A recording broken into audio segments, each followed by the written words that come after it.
Okay, thank you very much. That fidgety thing took Amir about 3 weeks to do, so he's going to be very, very upset. That was the highlight of the conference. I'm Brian Davidson. I'm one of the transplant surgeons here, a liver transplant surgeon, and I've been asked within 10 minutes to cover the whole topic of progress in transplantation, organ donation, and research. So it's going to be fairly superficial, and it's going to be highly opinionated. Just bear with me, please. It's been said that organ transplantation is perhaps the greatest achievement of the 20th century, and when you do ponder on the subject, I think that may well be the case. I tried to sell that to my kids, and I'm afraid this came out in front of transplantation, but clearly transplantation must be up there as one of the great achievements for man in the 20th century. And just one little bit of background information about when these things started out, just so that we can put our thoughts for today into context. We're really not talking about very far back when we had the very first procedures. It's suggested that 1933 was the first renal transplant, and that was done without any understanding of organ rejection, and not surprisingly, the organ failed within minutes. And it was only when some twins were actually transplanted that obviously didn't have the problems with the immunological barrier that there was actually a successful outcome in transplantation, and that was in the early 1950s. And that preempted really the understanding of what organ rejection was all about, and it's attributed to Peter Medawar for his work in the 60s to understand the subject of transplantation, immunological rejection, and put in the strategies that we've seen to prevent organ rejection. And in the early 60s, that was followed by the first human liver transplant. Was because the results progressively improved over the last 30 or 40 years. You can see again, this is the European Transplant Registry results. We've got outcomes here by time period after transplantation, and this data is split into two cohorts. One cohort being here in the 70s and 80s, and the most recent cohort in the 80s and 90s and into 2000. And you can see that the transplantation results have progressively improved, and very rapidly too. And it's not just been in Europe that we've seen improvements in organ transplantation. This is the UK data, and this is the UK data separated into cohorts of 3-year periods, and this is 10-year outcomes. And you can see that there's been progressive improvement in the outcomes of transplantation. This is liver transplantation. You can see that there's now over 90% 1-year survival in liver transplantation. And similarly with kidney transplantation, I see my colleague Bimby in the audience. Of course, kidneys, he tells me, do far better than livers, and he's absolutely right in that you can see that the outcomes with renal transplantation are even better. Phenomenal success with over 90% 1-year graft and patient survival, and again progressive improvement over the last 2 decades. And that success has all been due to a variety of things. The first thing obviously is proper transplant immunosuppression. Back in the 60s when transplants were started out, the transplantation drugs were very limited. But cyclosporin, really brought in the mid-70s, has been the mainstay of transplantation immunosuppression. And only recently we had a few other smarties in the bag that can be combined to try and improve further the outcome of organ transplantation. But perhaps we shouldn't dwell on what's been there in the past, because we have to look forward. And looking forward, we probably want to avoid immunosuppressive drugs, and we want to get our organ transplant patients to be tolerant of the organs so that we can take all immunosuppression off. Immunosuppressive drugs damage other organs, and really in the long term we want an immunosuppressant-free protocol. And I just pulled out for interest this very recent paper where this has been achieved in renal transplantation. And this is perhaps what we'll be looking at in the next decade, is these very complex ways of modifying both the donor and recipient to tolerate the organs. Just to give you a very brief outline, this was a small study based on 8 patients undergoing live donor renal transplantation. The recipient was conditioned by giving them a short course of chemotherapy and then total body radiation. They then had a stem cell transplant. They then had their kidney transplant. And shortly after the kidney transplant, they had, again, some stem cell transplant with facilitating cell enrichment along with some T cells. And they all were discharged on their third post-operative day. And the vast majority of these patients are completely free of immunosuppression, so they have full immunological tolerance. It's a complex procedure, but obviously it can be achieved, and I think clearly this is what we're going to be dealing with over subsequent years. The other major hurdle has been preserving organs, and I'll just very briefly mention two advances. One is in the use of preservation solutions. University of Wisconsin solution in the late 80s revolutionized liver transplantation, but really we've seen very little progress, really because it's so difficult to market a new transplant solution, because the transplantation results already are excellent, and therefore there's concern always to introduce something new without extensive trialing.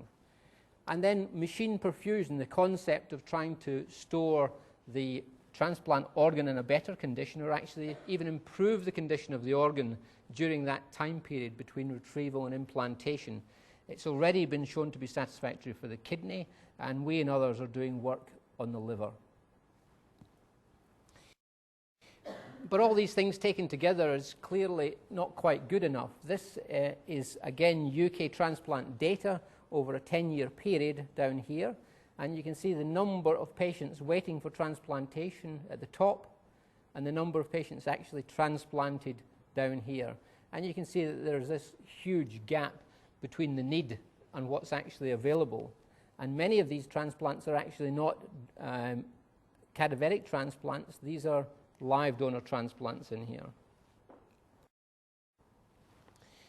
And Adrian Bailey commented on the fact that perhaps one of the things that would be most useful would be to change the concept of donation and the whole system for donation. And this is just showing you that in different countries in Europe, there's an enormous difference between the organ donation rates. And you can see Spain, which takes the lead right up at the top here, and the UK is down somewhere here, yes, Britain in here. We have about half the donation rate of Spain, and I think further in this meeting we'll be discussing some of the reasons behind this. Surgeons like to innovate, and some of the surgical things have been done to try and improve organ availability for transplantation. I don't think that these have really made a remarkable dent on the requirement for organ transplantation, but innovation is good and innovation can be developed. First of all, there's the concept of splitting organs for transplantation, and it's quite straightforward to split the liver because it really has a unilateral blood supply. So you can use the small left portion of the liver for a child's transplant and the big right lobe of the liver for an adult transplantation. So you get two organ donations out of one liver. And the other big development is live donor transplantation, which has really maintained renal transplantation activity at the level it is, because there's now far more live donor transplants in the kidney than there is cadaveric transplants. And that's taken on because of the improved techniques for retrieving the kidney from the healthy donor, showing that it can be done very safely and effectively. But we have a big problem in the liver, because removing sufficient liver for transplantation involves, in the majority of cases, removing the right lobe of the liver, which is certainly not a small operation, and it's certainly not one without risk of morbidity and also potential mortality in the donors. And as you know, there's been some very publicized cases where the donor has died after donation of a right lobe of the liver.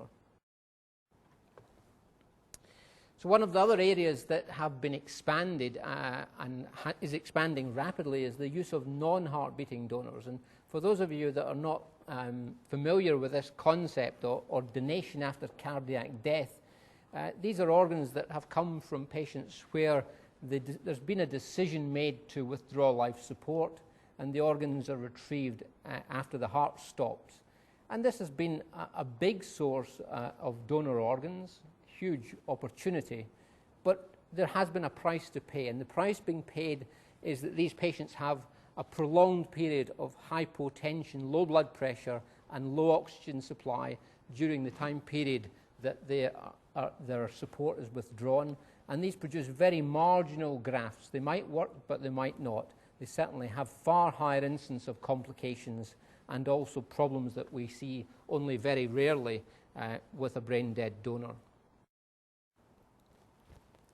And if we use these non-heart-beating donor organs, you can see that the outcomes are poorer. If you compare this with the slide I showed earlier, you can see we're dipping down with survivals at 80 or 70%. This is kidneys from non-heart-beating donors. And it's exactly the same message from livers from non-heart-beating donors, where the results are significantly worse than organs that have been retrieved from somebody that's brain dead.